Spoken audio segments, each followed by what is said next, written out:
인터뷰에 보면 경찰을 대신해서 뭐 자체 무장을 하거나 아니면 뭐 전투 훈련을 한다 뭐 이런 인터뷰가 나왔는데 요 내용이 맞는지 그리고 이게 혹시 불법의 소지는 없는지. 일단 무장이라는 표현은 적절치 않은 것 같고요. 자체 보호 장비를 착용했다 이렇게 생각해 주시면 될 것 같습니다. 당시에 저희가 1월 1일부터 1월 6일까지 한남초등학교 앞에서 민주노총의 불법 시위에 대응하기 위해서 자발적으로 모인 2030 청년들이 줄을 이뤘고 그 중에서 자발적으로 이 민주노총의 불법적인 대통령에 대한 체포 시도를 막기 위해 최전방에서 인간벽을 쌓겠다라는 분들이 계셨습니다. 그래서 이 민주노총은 과거에 죽창부대로도 알려져 있고 그리고 이 폭력을 행사하는 전례가 있기 때문에 이들의 안전을 위해서 특히 2030 세대는 민주노총의 그런 과거 행적을 잘 모르는 세대이기 때문에 이들의 안전을 위해서 하얀 모자를 앞줄 첫 번째 줄, 두 번째 줄, 세 번째 줄까지 그렇게 씌워드렸습니다.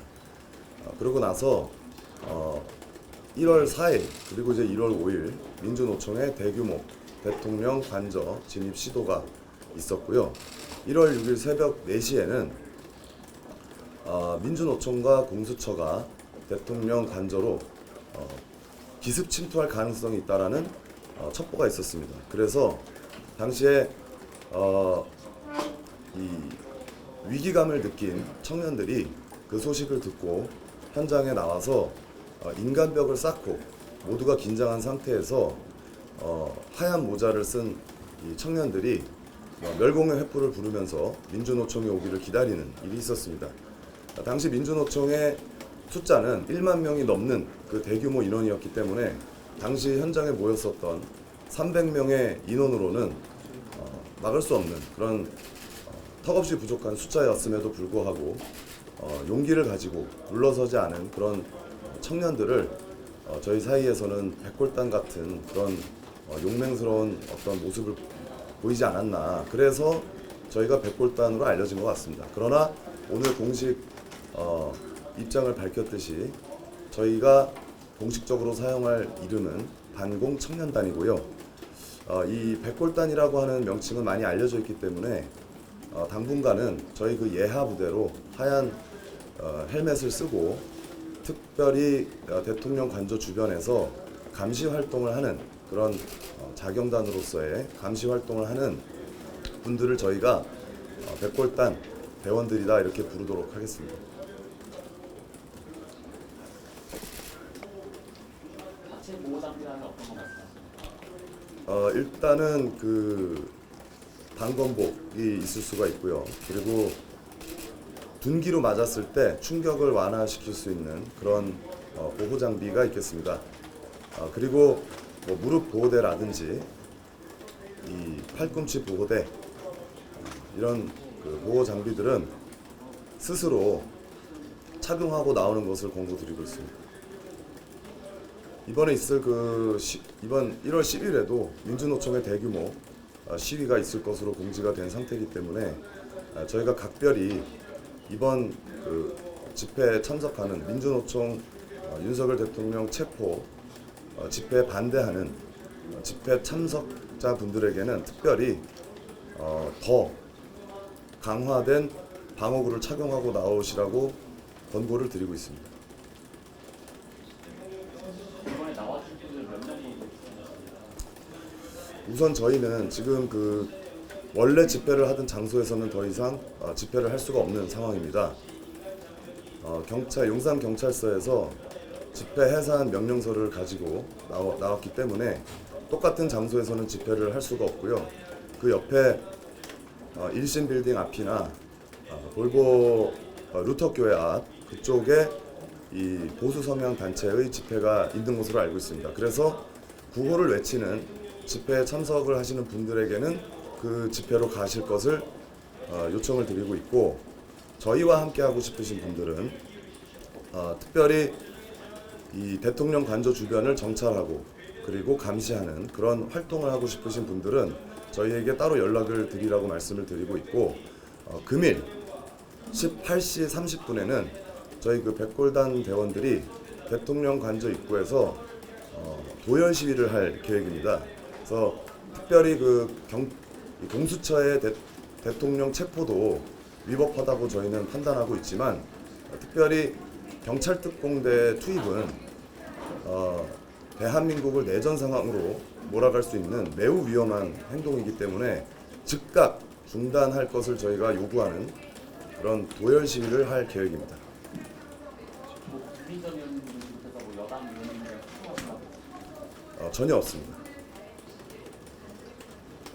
대통령 혹시 이 공수처가 윤 대통령에 대한 체포영장 집행에 들어갈 경우에는 그러면 백골단이나 반공선행단은 어떤 활동을 하게 돼요?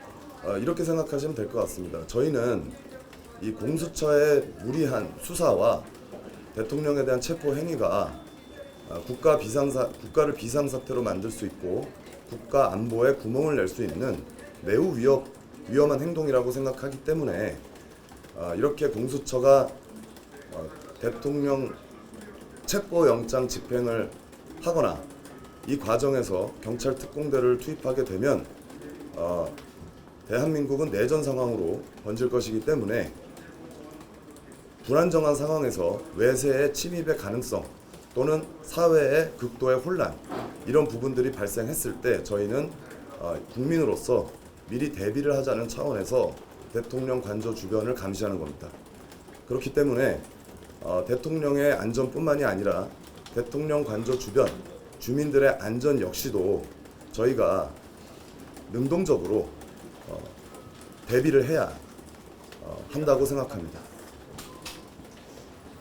백골단이라는 명칭 자체가 과거에 대학생들 폭행하거나 시신을 탈취하거나 이렇게 악명이 높은 명칭인데 굳이 이 명칭을 예하에다 붙인 이유가 있으신지. 사실 이 백골단 명칭에 대해서 사실 많은 분들이 호불호 의견이 나뉘었습니다.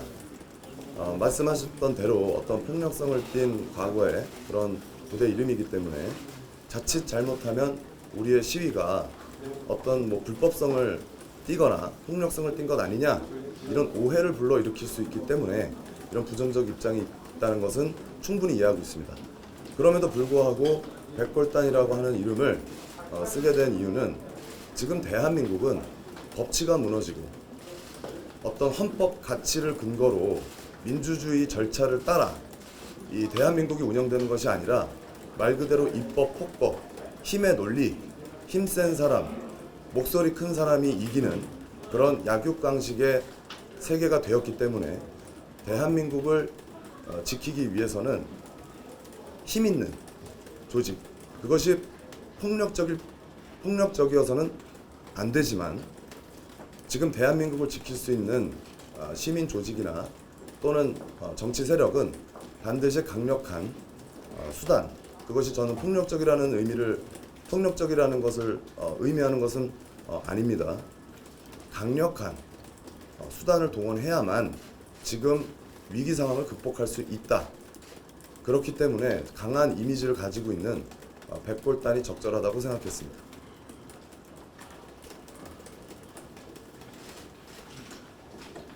당시 백골단 의뢰를 좀 긍정적으로 판단해서 그런 이름을 주셨다고 생각합니까? 그렇지 않습니다. 백골단은 부정적 이미지와 긍정적 이미지 둘을 다를 갖고 있습니다. 어떤 긍정적 이미지? 긍정적 이미지는 예컨대 이 백골단 같은 경우는 전쟁에 투입이 되면 같은 편으로서는 긍정적인 이 효과를 낼 수 있을 겁니다. 그러니까 전공을 세우기에는 백골단과 같은 어떤 전투력이 있는 부대가